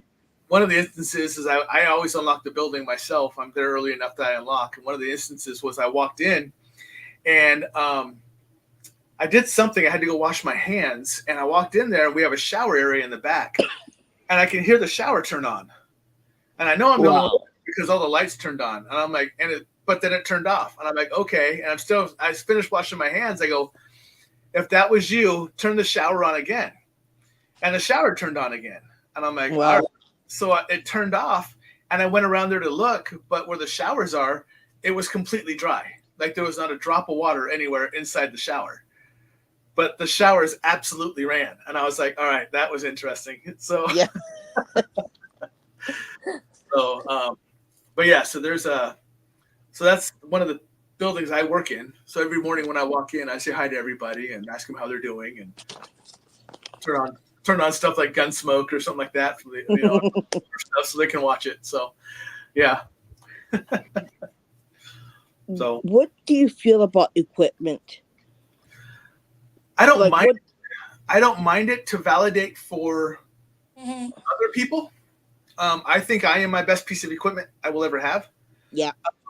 But not everyone can see and feel what I do or hear what I do. Mm-hmm. So it's more of a validation for them. Yeah, I agree with that one. Yeah, and that's really how I use it. I mean, we have all the equipment. Yeah. We pack it all, and we set it up. But it's really for a validation. I mean, my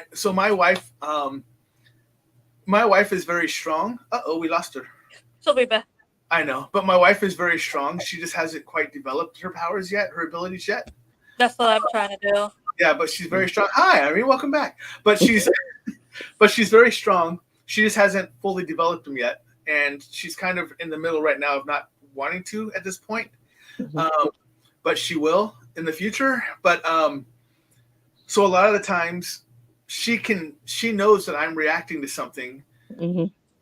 but when something goes off, then she knows it's more of a confirmation that there is something there. So it's good that I use the equipment that way. And if we're recording it, it's good for others Mm-hmm. that aren't there with us. If we Mm-hmm. put it online and I say, "Hey, this happened," and they're like, "Yeah, right." And well, then when they see the video, they're like, or they hear the audio, they're like, "All right, that was kind of cool." Yeah.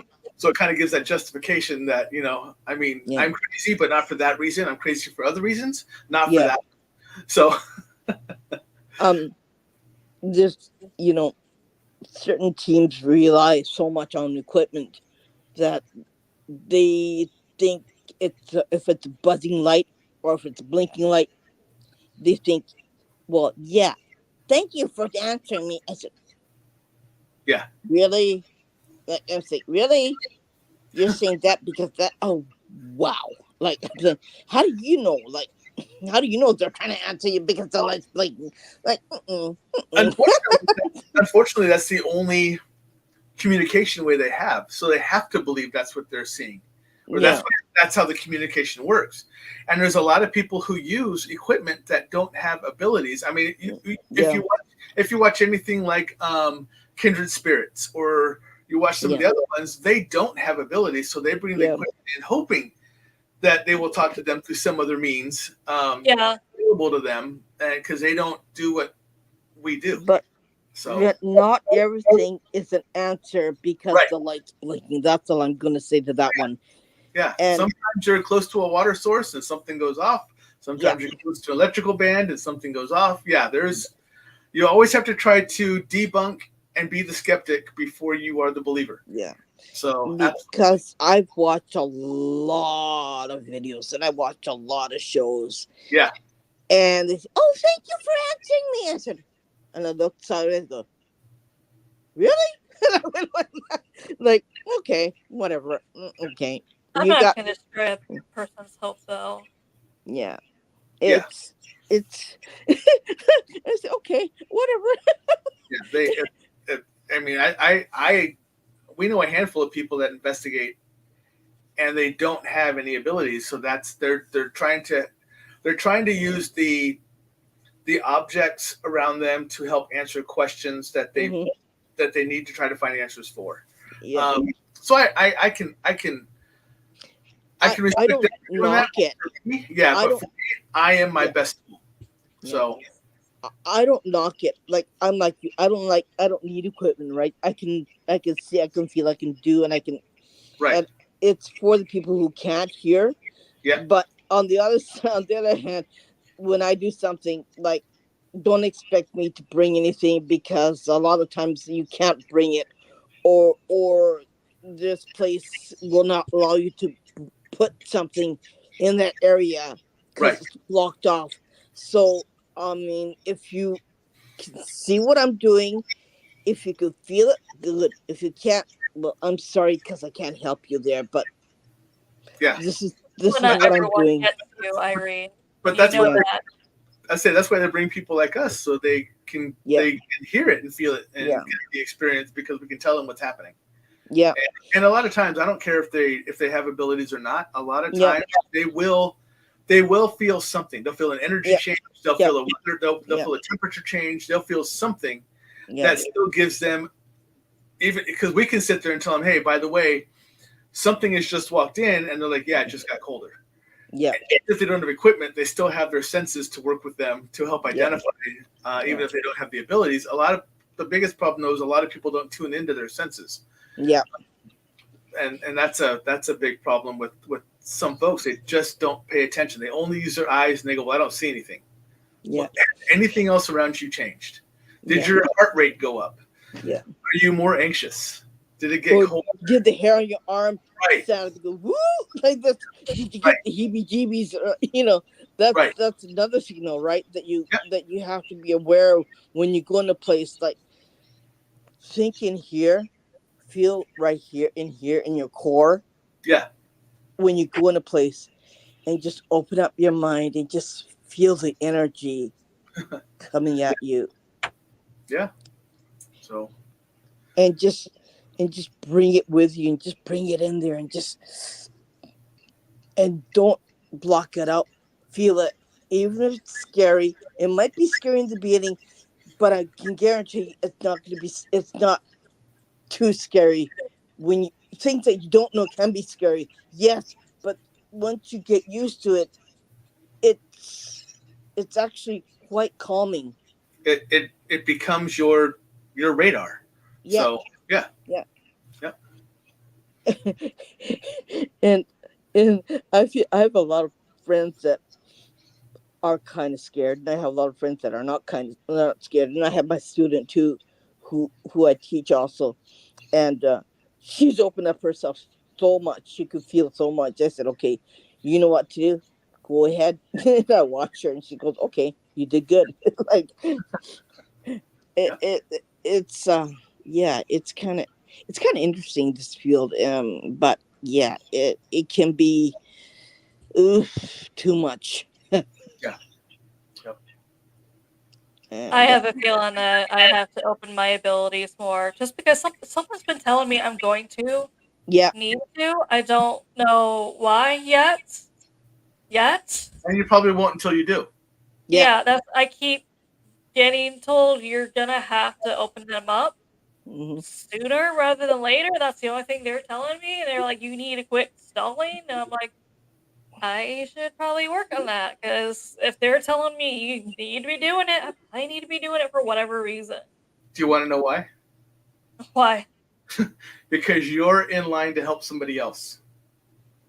So until you can help that next person, you have to open yourself up. You have to Yeah.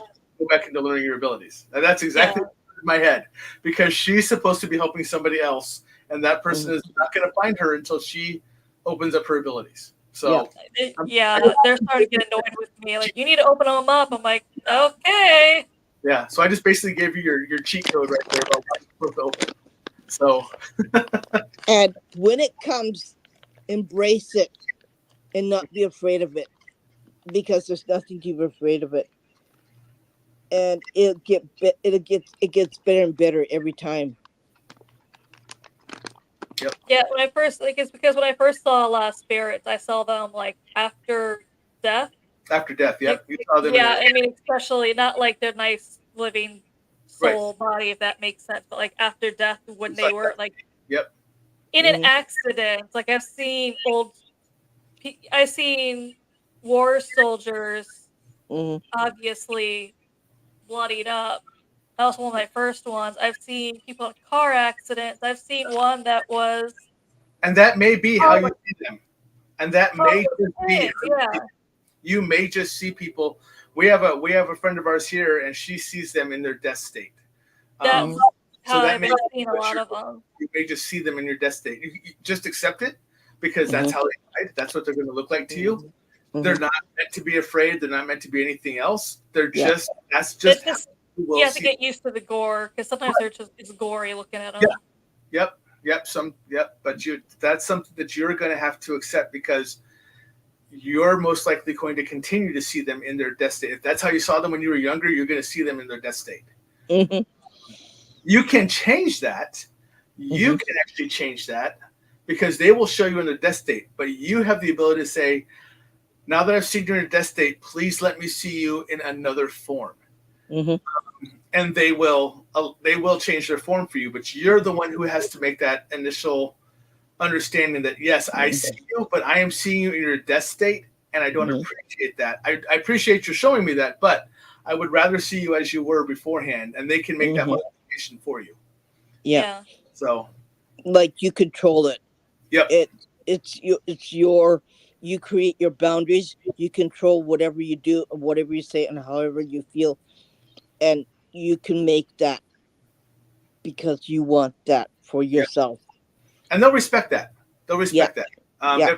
If those that don't, I will tell you right now, those that won't respect it will leave you, and you'll never see them again. Yeah. And that's just the way it's going to work. Hmm. So, but yeah. So, Do you see what's going on in the ambulance? Do you see what's in there? Because I do. do I see it or does she see it? No, do you? Um, I can see a lot if I focus on it. I see more things than people know I see because we just haven't discussed it. Your set was very opinionated Very opinionated on that one. Yes.